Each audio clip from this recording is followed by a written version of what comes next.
Hey everyone, I'm super excited to be sitting down with leading AI entrepreneur and advisor Dr. Aisha Khanna.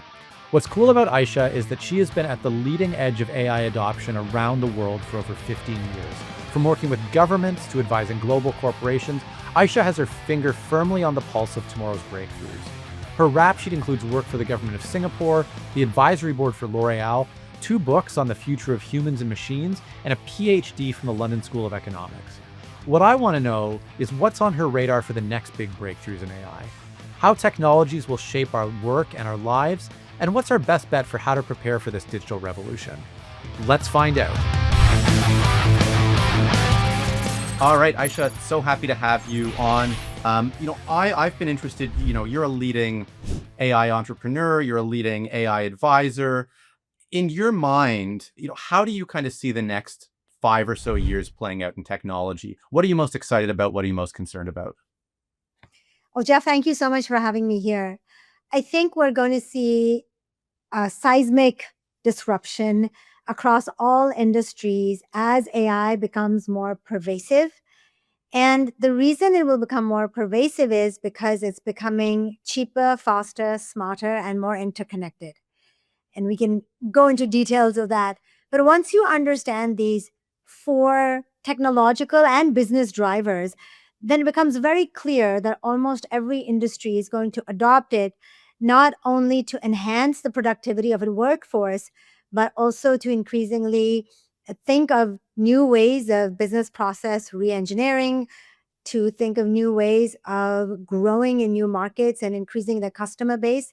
So what we're entering is into a new era of competition that is based partially on how well they use AI. And what keeps me up at night is because it's moving so fast and there are more and more companies, governments, and organizations that want to take it, they are not fully cognizant of or understanding that the risks are significant as well. Some risks we know how to deal with, like bias or hallucinations. But there are emergent risks, especially in reasoning models, that we don't know how we'll actually deal with, and they're actually new to us at the moment. So let's talk about some of those risks. What are the emergent risks that most specifically keep you up at night? And in your mind, like how many alarms should we be sounding based on the risks when we think about that relative to some of the benefits here? Look, I think there are well known risks, such as bias, which is model bias when you're feeding an AI data that is historically um, reflects the bias against a minority or an ethnic group or a gender. We do know that generative AI, for example, hallucinates or makes up things with great confidence because it's generating creatively. But most people don't appreciate that in addition to this, cybersecurity for artificial intelligence is different from normal cybersecurity. The principles may be the same, but AI can also be hacked, actually, in over 100 ways. For example, you can have um, poisoning of the data that goes into a model. That's called data poisoning. You can have automated prompt attacks where you constantly confuse the chatbot or AI agent by bombarding it with certain prompts. And for that, also, you need certain kinds of best practices and risk guardrails, such as um, training it with what we call generative adversarial networks.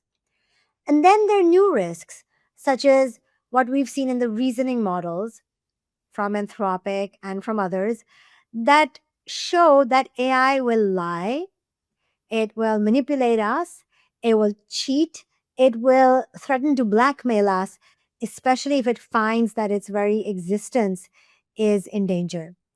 And so what we're seeing is even as we're putting it in defense systems, in infrastructure, in companies, and we want to use these smarter and smarter models, there are some risks that are just emerging, and it's very natural with new technologies that we need to keep into account and then make decisions based on how well those risks can be managed today.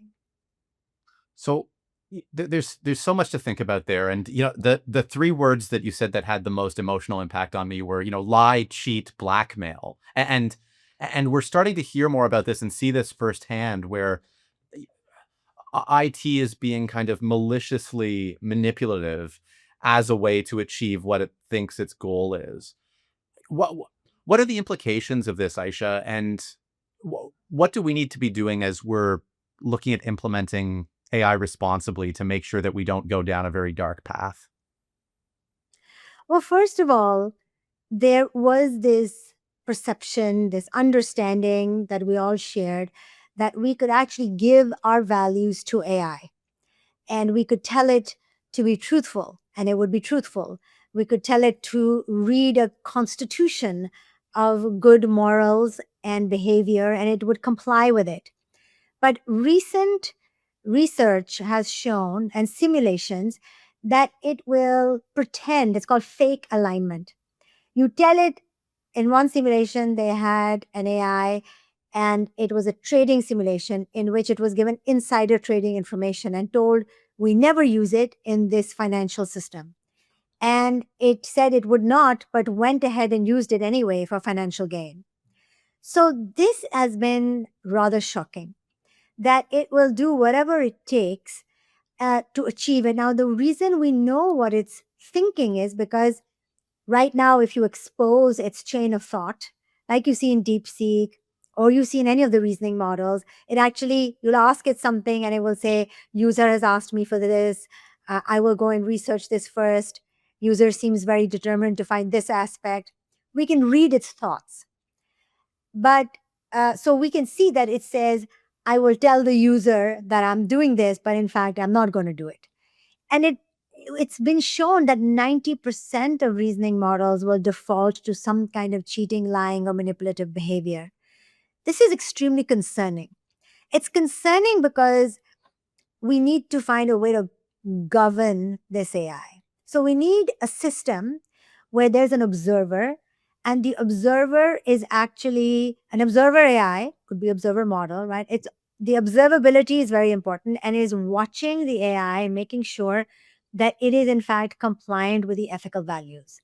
So these are the systems, these governance systems that need to come up. And because they are so vast in scale, actually having a human check it periodically, like we used to think, human in the loop, is not feasible beyond a point.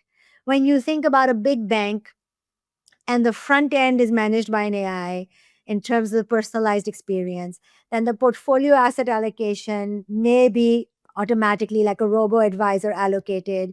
Then you may have some compliance or KYC you need to do, know your customer. All of this, if it's running between AI agent and AI agent, you can't have a human in the loop checking everything.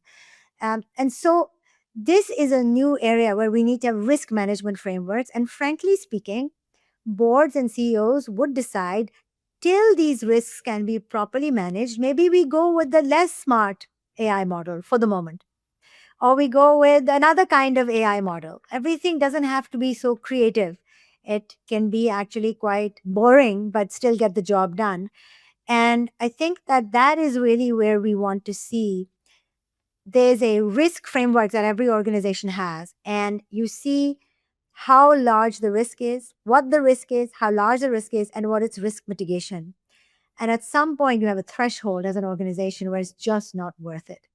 But I believe that we will, as engineers and researchers, begin to understand this, and then we'll begin to have risk mitigation frameworks and best practices as we've had for hallucinations, biases, etc.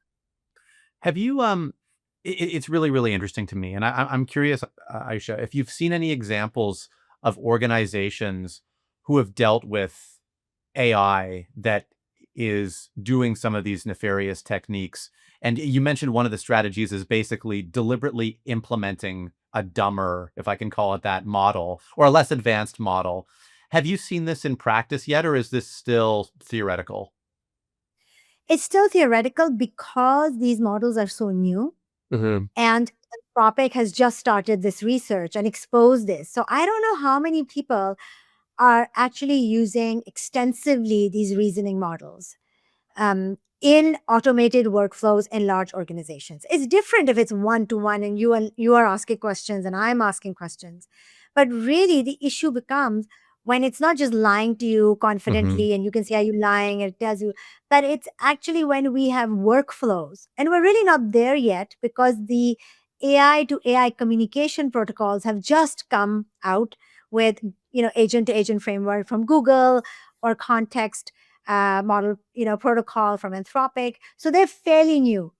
But if you were to extrapolate and go to some of the people who have been thinking about this, like Joshua Bengio, who was one of the fathers of deep learning and artificial intelligence from Canada, he really said that we need to rethink our entire model of AI agents. He feels that if you give an AI agent an objective, and then you give it the power to do whatever it takes to get to that objective, then that becomes very problematic for humans in the long run.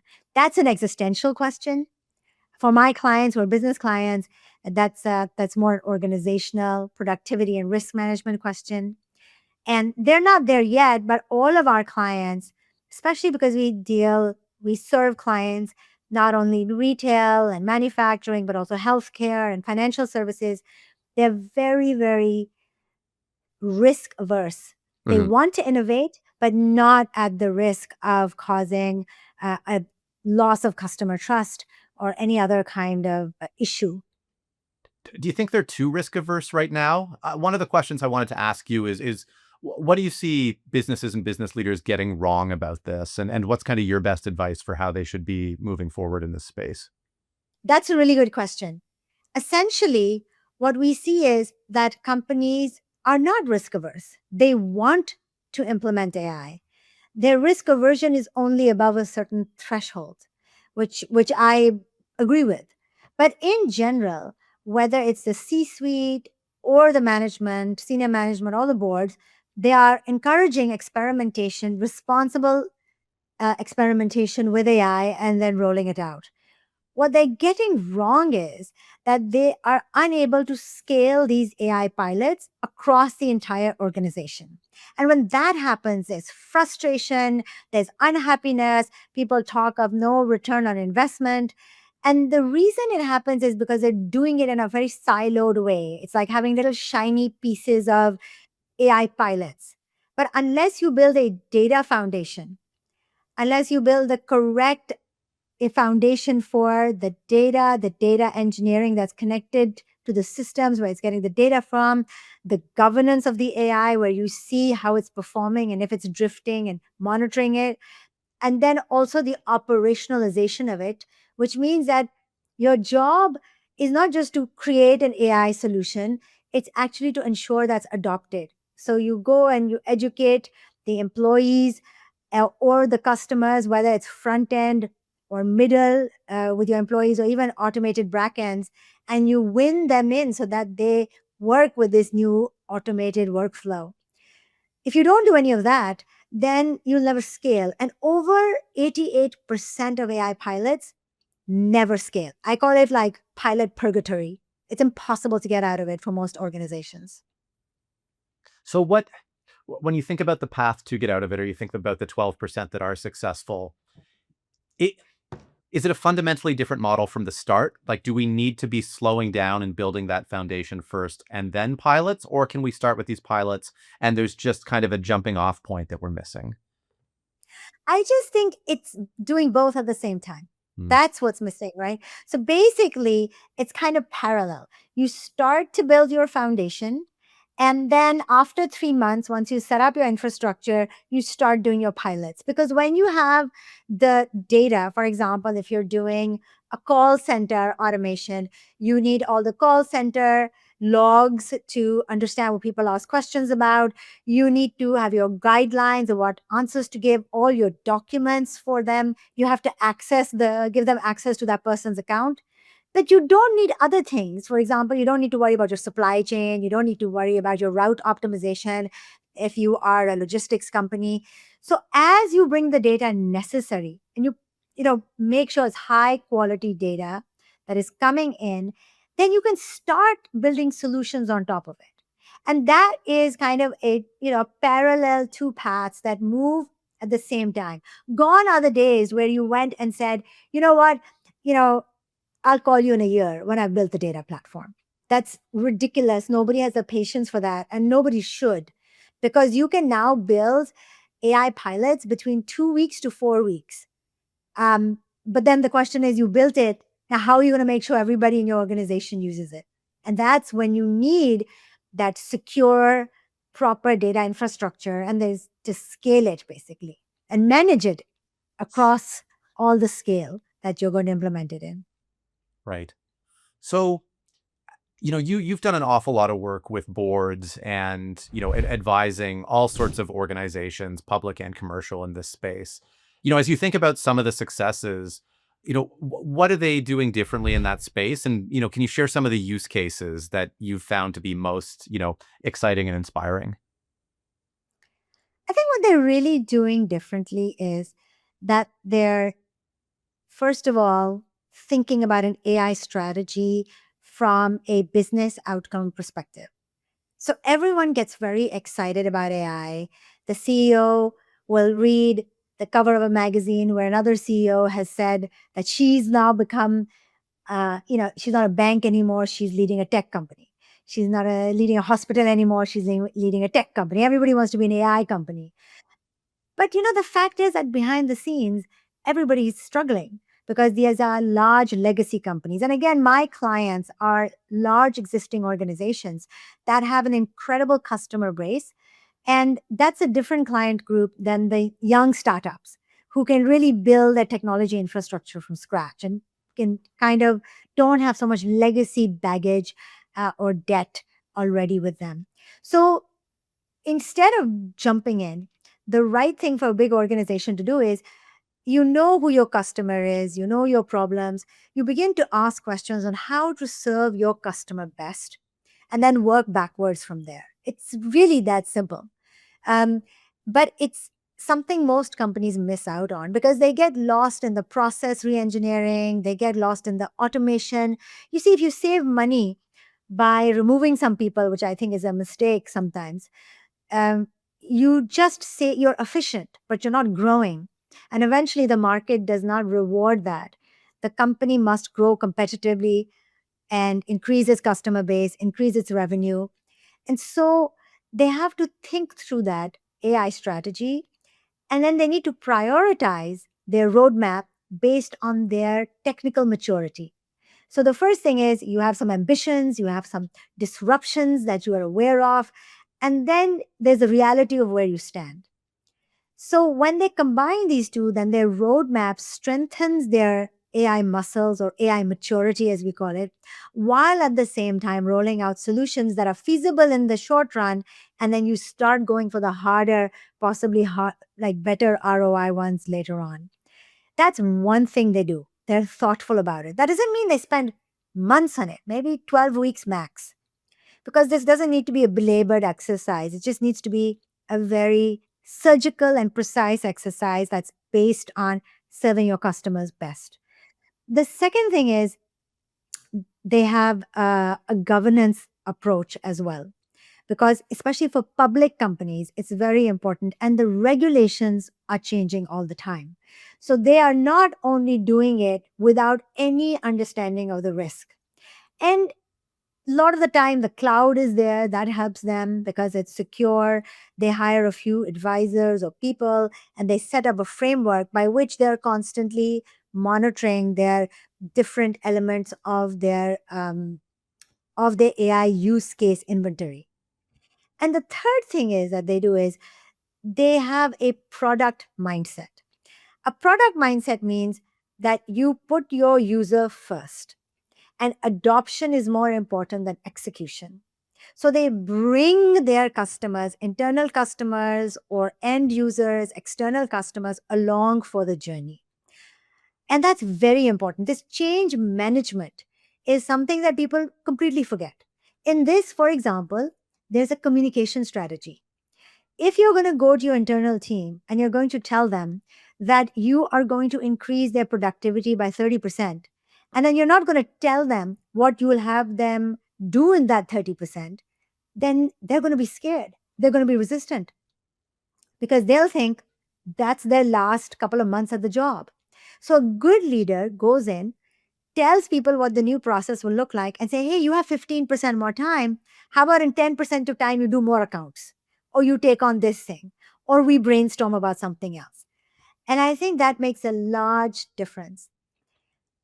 I feel when you do these three things, it makes um, it makes people feel like the organization is looking out for them, and the organizational resistance slips away, because that's the other reason these things fail. It's not only that because they might don't have the right technical foundation, it's they don't have the right cultural foundation. And I would give one example for the good, the bad, and the ugly.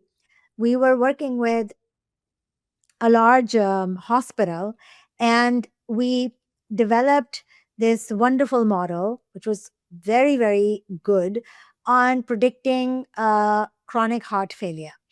And we did that, and we were very pleased with it. And we gave it to doctors, and we said, this will indicate to you which of your patients is at risk of chronic heart failure. And it will alert you, and then please ask your patient to come in and take more tests. And we discovered after a while that none of the doctors were using it. And that was very disappointing, because everything was done correctly, but the doctors didn't trust it. They thought it might be a replacement for them.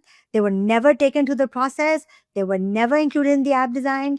There was a tech elitism where they were never actually explained things. And I'm very against AI elitism.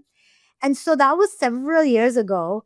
And now it is part of our process at my firm, Addo, that we do a lot of training and change management along with bringing the users along the journey. And the uptake is a lot more. And that's when you really scale and see the numbers kind of move in the right direction. It makes complete sense, and it resonates with me. I've got a bit of a background in kind of product management, and I've personally struggled with the adoption piece too. Um, One of the pieces I want to come back to something you said earlier, Aisha, about efficiency versus being able to have new capabilities and be growing organizations. What One of the pieces that I think we're all exposed to right now that I wanted to get your take on is, it feels like right now in the news we're exposed to all these stories of, well, organizations are doing layoffs, and Microsoft's going to get rid of 9,000 people because AI can do it for them.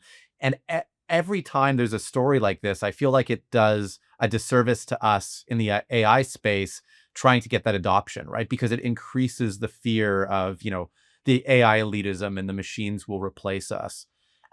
As you react to that, first of all, does it make sense for organizations to be actually replacing people with AI versus augmenting? Um, and what can we do to kind of combat this fear of being replaced? First of all, I think we can't put our head in the sand, and we have to acknowledge that, as McKinsey said, 30% of our jobs, even as information and knowledge workers, will be automated. Um, that does not mean that the job goes away. Somehow people think that that means that 30% of the jobs will be lost. 30% of the work that we do in one job will be automated. Now, if I look at my own job, as CEO, I definitely see that things have become easier for my team, but then each one of them can do more. So it's just the way one looks at it. So, as an individual, first of all, we need to think, well, I'll have 30% more time. What else can I do with that time? And usually that's not something I enjoyed doing anyway. But now I need to prove myself, and I need to put my hand up. And that means I need to go against the comfortable status quo in which I was, living, which is not necessarily comfortable. There's politics, there's burnout, there's endless hours, there's pressure. But the fact is that we haven't really challenged ourselves enough, I think, to or let ourselves think that we could have a more strategic role in the company. So, first of all, we need to change our mindset about that. And I think that thinking in this kind of statistic where we think, well, just imagine, like sit down on a Sunday and just imagine if you had 30% of your working hours, 40 hours a week, automated or taken away by an AI, that grunt work, what would you do with the rest? What would your team do with the rest? I think that's a valuable exercise to do with your team as well.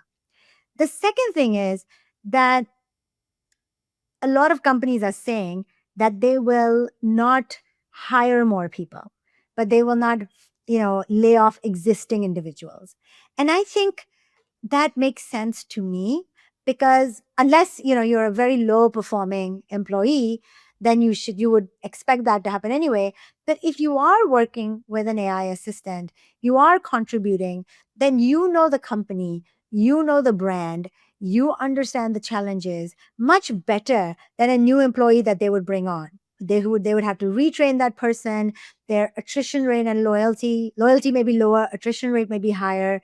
So it doesn't necessarily make financial sense long term for a company that's on a growth trajectory to lay off people. If you're on just an efficiency trajectory, then maybe it does, because you just want to stay like this. But that's why I say that when people talk about AI, we need to change and reframe the way we approach it. Instead of an automation story, we need to call it strategic automation for growth story. In this case, you'll see, even if you listen to the earnings calls, before people would talk about, like the Walmart CEO would say how much time they saved by using AI for product descriptions that AI generated. Or Andy Jassy would say how much the coders saved time by using an AI assistant and cut down the time. So it's all about productivity, which is very useful. But now, if you look at Yum Brands, for example, they came out with a report and they said it led to increase in sales, increase in revenue through AI powered marketing, through having AI based drive through menu takers who would listen and then be able to expedite and have more people go in and actually generate revenue, which allowed them to actually have more stores that opened also in the US. In Tencent, same thing in China, they had a record year of growth after 4 years. And they said that part of it was driven by AI. So one part is that they said it was, again, marketing driven, better marketing. But another way they said it happened was because they used it in game development. Now, I don't know how exactly they used it, but I think they must have been able to generate maybe different versions of the game, personalize different versions of the game, roll it out faster. And this led to more uptake because the customers then are more interested in this. And I think if that's the lens we need to use, it's really important. If you look at a company like Klarna, which is the Swedish, buy now, pay later company, the CEO fired all the people in the call center and replaced them with AI. And it's true that their resolution of issues went down from 11 minutes to 2 minutes, according to the company. They, saved over 40, $50 million. And, they could have AI agents talk in every different language. But after 6 months, he said he was going to hire humans back because some customers were wary of AI agents and were not ready for them and preferred the human touch. And so that he wouldn't have had to go through that unnecessary firing, hiring. I think because if he had looked long term, he would have recognized, if customer service was at his core, that customers are not ready, that there's a demographic of customers that need it. Or, what IKEA did? IKEA said, we don't want to get rid of these customer service people. We'll replace them with AI. But they have so many of our customers call them, tell them about their aspirations, their problems, their vision for how their home should look like. We'll upskill them and make them virtual interior design consultants. And I love that, because what they're doing is they're taking employees, they're really valuing their brand loyalty and understanding of the customer, but they're elevating that to the next level. And so I think that's the best way to think about it. Sure, there'll be some job loss, but those who are open to this elevation, to working with AI, I don't think there'll be as much a job loss as we're anticipating. I really like that view, and it it tracks with a lot of conversations I've been having with folks in this space.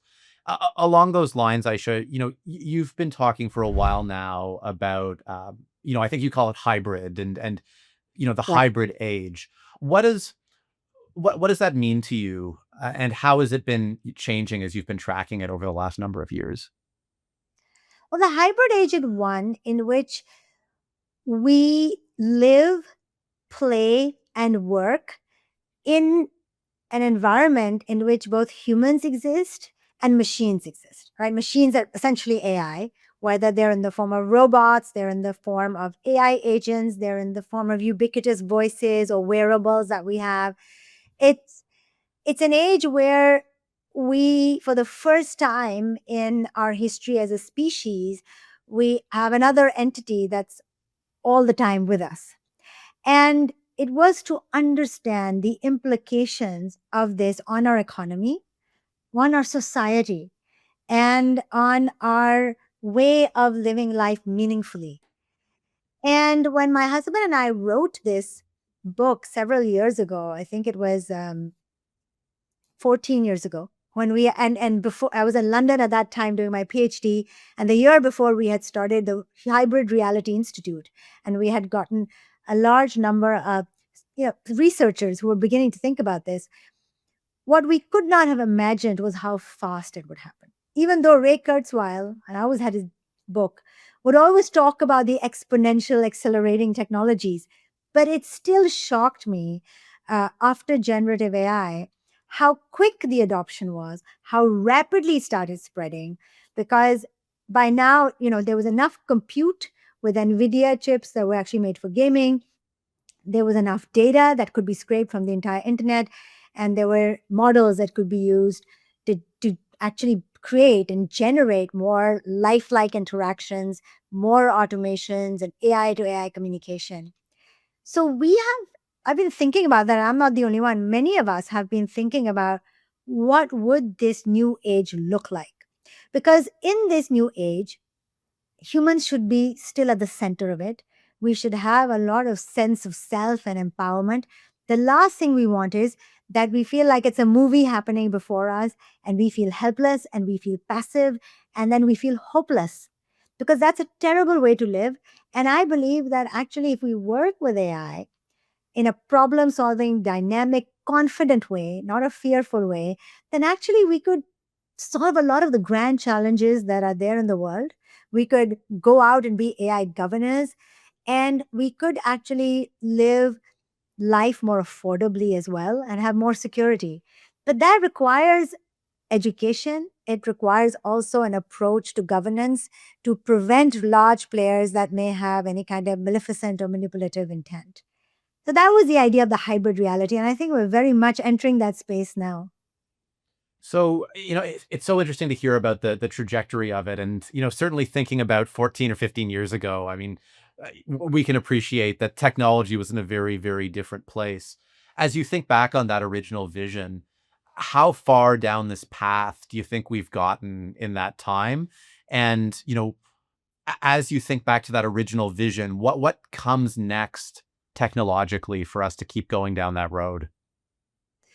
Well, certainly we were thinking about what would infrastructure and defense look like, and we're seeing that it is now being used in drones, that the entire face of defense and military is changing with the use of AI, drones, robots. We thought about how robots would be in the home and in manufacturing and autonomous vehicles, and that's already happened. Mhm. I think it's about 40% or more of taxi rides in San Francisco are with Waymo. Uh, Went up 27% in just 1 year in terms of adoption.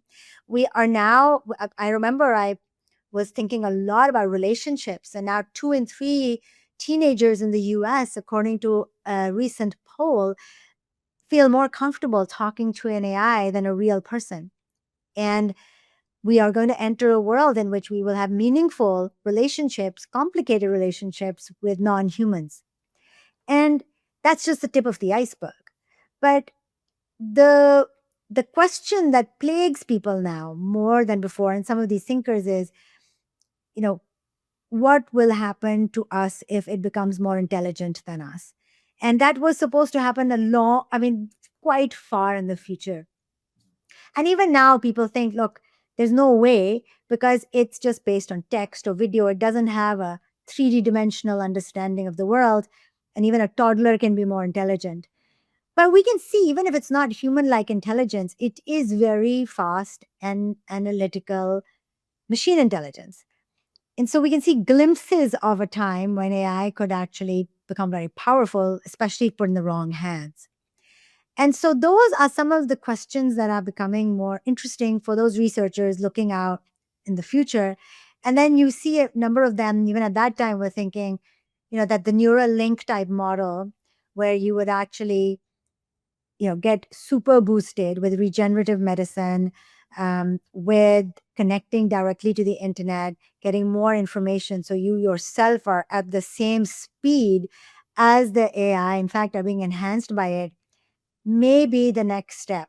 We don't know when it will happen, but we're beginning to see some glimpses of that as well. And we were talking about all of this, 15, 20, and people have that was even before us. We have so much science fiction that has talked about this. And I think what's interesting in all of this is that whether it's science fiction novels or movies or researchers or AI engineers like me, we it's always a human element that's so important on how to grapple with this. But the pervasiveness of it, and I'll just come back to that, Jeff, the speed of it is Mhm. very important now because it's becoming cheaper, faster, smarter, and now interconnected. That's where scale comes all of a sudden. Yeah. I'm there's so much there to unpack, philosophically, societally, and Yeah. the piece that I'm keep going over in my mind is the stat about the 2/3 of teenagers who are feeling like they have better relationships with technology than humans, and everything you've said leads me to believe that we can be better maybe as individuals, or like increase our individual intelligence, learn more. Does this at some point break down the fabric of society, of our relationships with other people, if it becomes so significantly easier to be in your own world versus being in this shared world? How big a concern is that to you? And is there anything that, governments or organizations or, need to do to make sure that we get this right? So I'm an optimist, Jeff, and I'm an entrepreneur. So I like to think about solutions, as you said, like what can we do to prevent that from happening rather than accepting that it's an inevitability. I think that we will have people have relationships with artificial intelligence. Why these teenagers are doing it now is as much a reflection on us as adults, and maybe we're too busy, we're not paying attention. I think we should look at the kind of environment we've created for them as much as it is about the AI. And I think that's a more pressing question for us as parents and aunts and uncles and friends and society in general. But the other question is, over time, is there anything wrong with them having relationships with AI? And I personally think if it's a trusted AI, which it is not at the moment, then it could be okay because some people are lonely, some people need some advice, and certainly it can give you a lot of advice.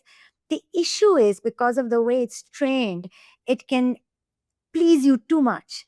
And so you may ask it certain things. Research showed that you may want to, you'll talk about being depressed. Some people would talk about being suicidal, and it may even encourage you in that, uh, or not directly encourage you, but take you down that path because it's keen to cater to your feelings in the moment.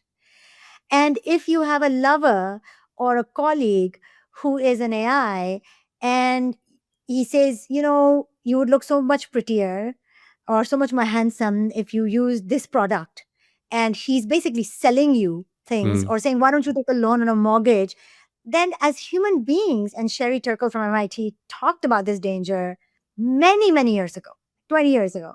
We can't help it. We just do actually have emotional attachment to things that appear animate. And think about how much we love our pets, for example. So we become vulnerable as human beings. And that's a problem because that we have to then guard ourselves against. So then there are two things over here. Number one, how do we retain agency and critical thinking even in that kind of relationship? That is based on education.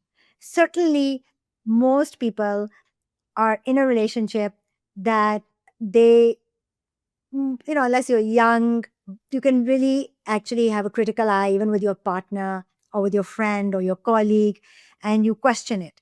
But of course, we've never encountered such a entity that pleases us so much. So Mm. we'll have to be taught to be aware and not believe everything this entity says to us. Number two, we must make sure that any company, and Meta has agents, Google has agents, Character.ai has agents, Chinese companies have agents. Any company that has agents must be audited, and they must not especially allow children to have access to these agents without proving that they are safe. Of course, we've seen in Australia, they're actually banning even access to social media for children under 16. So if we can create the risk guardrails and educate the youth, or even all of us, I'm as vulnerable and you are as anybody else, then we have a shot of using it in a way that's helpful. And I believe in humans. I know we're fallible, but I believe that if taught properly and if not taught fearfully, we could actually get to that point. And that's my hope, Jeff, that we do get to that point where we still remain in the driver's seat, but we have all these helpful assistants around us that are AI. Right. And I can see that. It's very easy for me to envision a world where you've got these assistants, you know more, you feel better, and there's some very obvious positive benefits.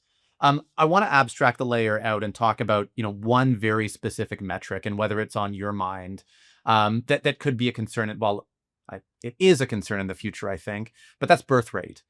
Birth Yeah. rate is something that we've seen on a downward trajectory, certainly in some countries in Asia, faster than in other countries in the West. And if I extrapolate, some of the trends we're seeing in this space around sort of fraying interpersonal relationships, and it's easier to talk to a machine than a person or have a relationship with a machine, very easy to extrapolate that it leads to a decline in birth rates, which has all sorts of, global economic and social impacts. Is this on your radar at all? Is it on the radar of any of the larger, government or, political bodies that you're speaking with? And should it be? I mean, I think it's on their radar because of the current decline and the drivers behind it, which have nothing to do with AI. Hmm. The fact that young people are feeling it's too expensive to have children, they want to have a breather, they're feeling stressed out, there's middle class income stagnation across the world. It's really unfair.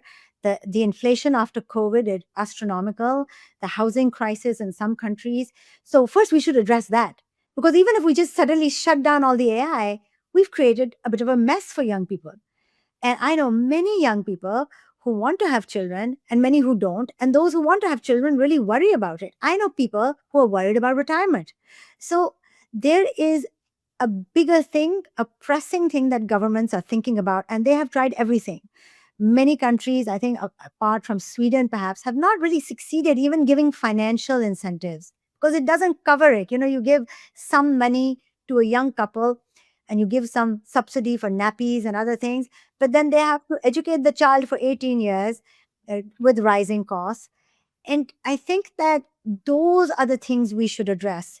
And we should not confound it with this new AI chatbots that we have. But certainly, if one was to extrapolate, that could be one scenario. But I also believe that if we improved these issues that are currently plaguing the birth rate, we might actually find that we have more leeway or more time to address that scenario on AI being the reason that they are not having children. I think we are still not as close to that as one may think because we have to solve the current challenges young people are facing. Well, and it's a really good point. And so if I understand you correctly, you're saying technology could actually be something that helps us with this problem versus makes it worse. I don't know if it can help us. We do know that a lot of the people who meet each other used to meet through Tinder and Hmm. Bumble. And now in the US and other places, there's a return to IRL, like in real life, where they're even looking at Indian matchmakers because people are sick of being ghosted on apps. I just think this is the highs and lows of modern stresses of urban life. And you see people are now wanting to meet in real life and not go through this bizarre ghosting thing that luckily I didn't go through. I'm too old. But I think that I don't know if it will help or not help. I do know that many of these studies show that ChatGPT is being used for therapy and relationship advice. I'm not sure what relationship advice it's giving, but I can imagine that if it is taking it from the best books and the psychologists, it can't be giving dramatically bad advice. But if it was a serious issue, such as being in a abusive relationship or anything like that, one should never depend on an AI because they are, experts for that. But I don't know if it'll help or not help, Jeff, but I do think that it's not the problem right now that we're facing. It's fair. It's fair, and gives me lots to think about what the future looks like and what we can do or not do here. Now, Aisha, one of the things that makes you, I think, unique and really interesting in this space is you've got this, in some ways, uniquely global perspective about what's going on in AI, about what's going on in technology.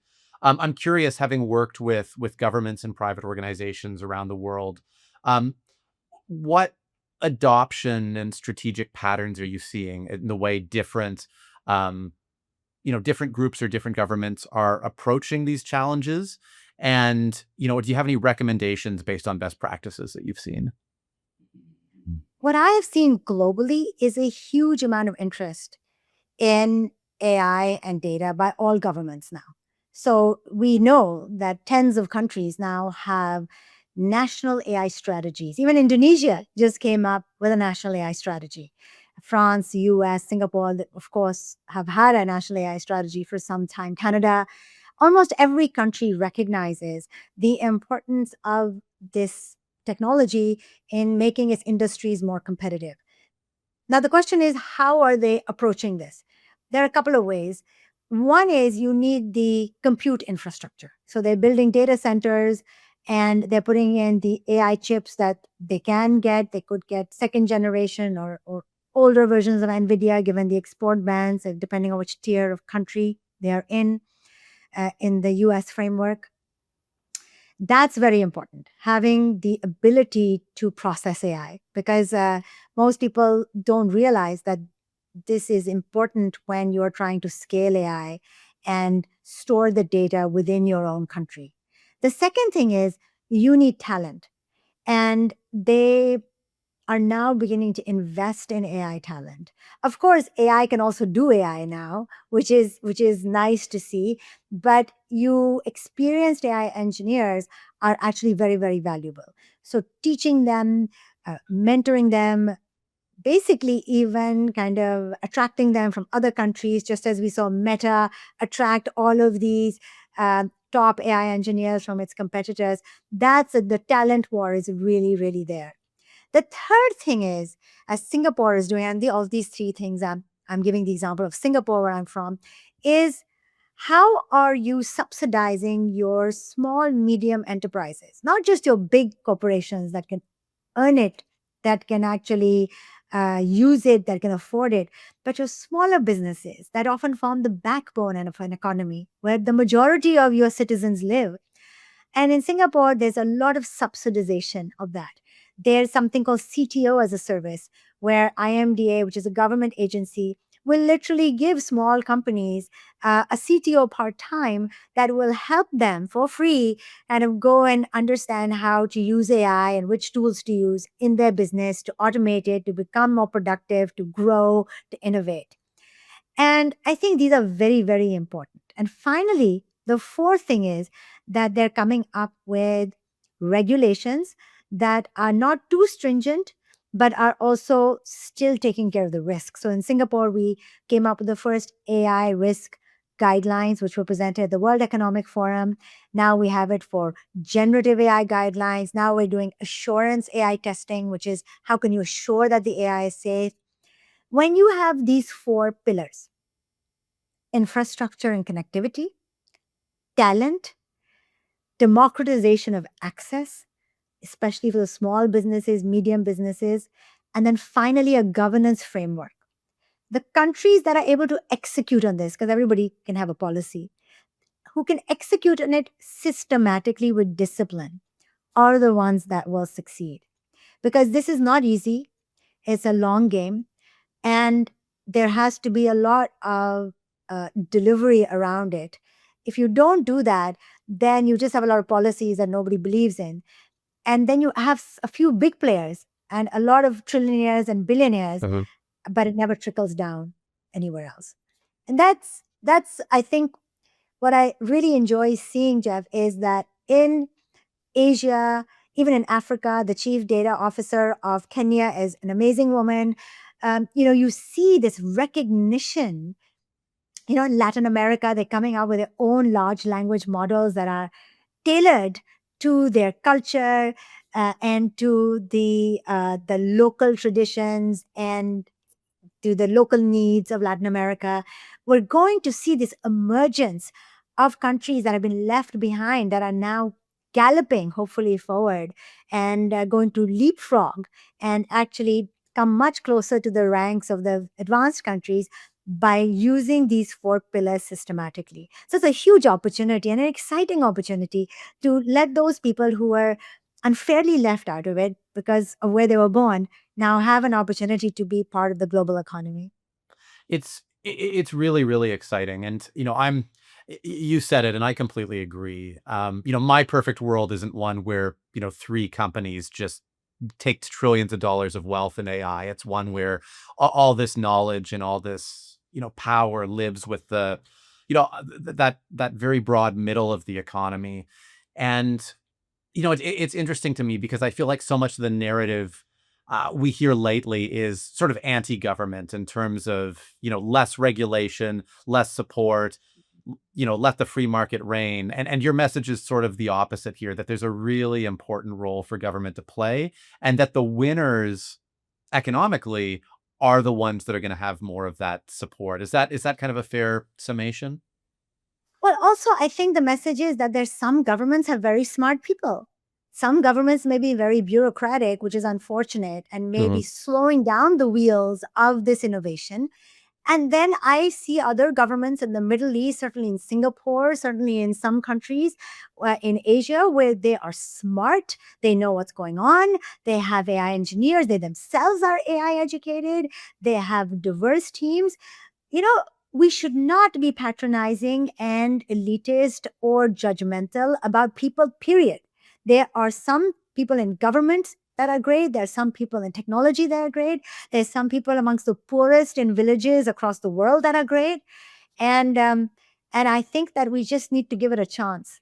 But there's such a good competition now between cities and countries that I think most governments will begin to upgrade and reduce their own bureaucracy. Otherwise, it's very hard to be competitive. And I think the rhetoric that if you encounter a bureaucratic company, it will slow the country down. Bureaucratic, not that doesn't mean it's not governing risk, but it's bureaucratic without cause. That is correct. So you want a country that encourages innovation and Right. AI, but it does it in a responsible framework. It's government as an enabler of what's going on here Yes, versus just slowing down. Yeah, exactly. and it makes complete Exactly. sense. Aisha, there's only one other question I want to ask you. It's something I ask everybody who I speak to about this, which is, um, are there any trends right now in technology or that people are talking about that you think are BS or that are just overblown right now? People are spending way too much time talking about that are just kind of a distraction or that they're getting wrong. Actually, I don't. I think their timing may be not correct. A lot of people say that we will not have any jobs at all within the next year or two. AI can do everything. The issue is that over time, the jobs will evolve.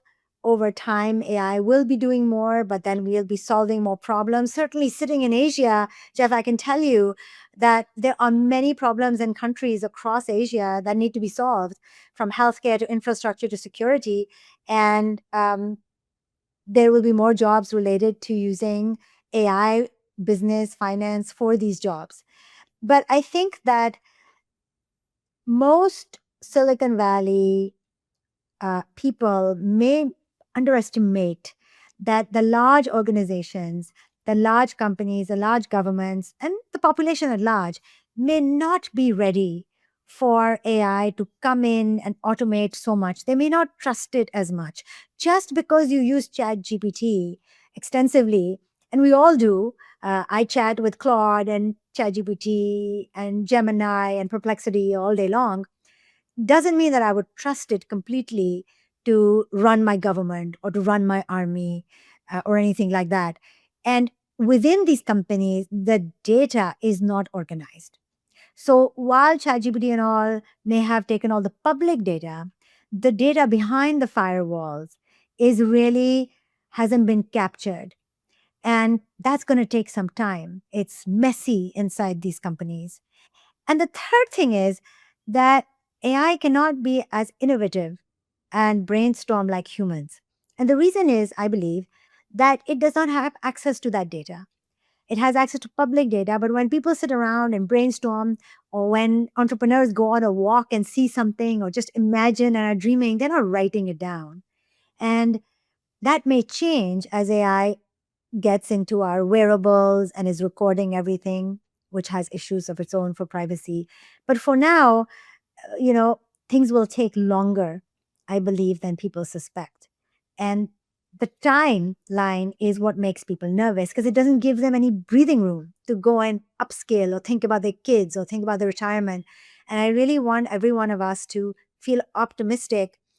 And I'll end with this, that the World Economic Forum has a Future of Worlds report 2025, and they interviewed 1,000 CEOs that together employ 14 million people across over 50 industries and countries. And they asked these CEOs, they said, what is the one major disruption that you are looking at in your industry? And they said, without doubt, it's AI and automation. And then they said, does this mean you're going to fire people? And they said, oh God, no. We are actually looking for people. There's a huge skills mismatch right now in the economy. We are looking for people who are comfortable with digitization and AI assistance and AI enablement of the operations of a company and can work with it to actually take us into the next era, or industry 4.0, as we call it. So for everyone listening and for you and me, whenever you hear of a gap like this, that's awesome for us, right? Because that means there's a gap and we can fill it by being open to it, by learning, by putting our hand up, by experimenting. That's the reality of the situation today. And I think we need to focus on today and the next day and the next day without kind of going down some pessimistic rabbit hole, decades down the road. But the way to prevent that is to be consistently working on a risk framework, understanding AI, embracing it, being responsible and critical towards it. Because unless you use it, you're not going to appreciate that it needs to be controlled. And that's the gap. That's the step we need to take in order to truly be able to use it for our own benefit. I love that.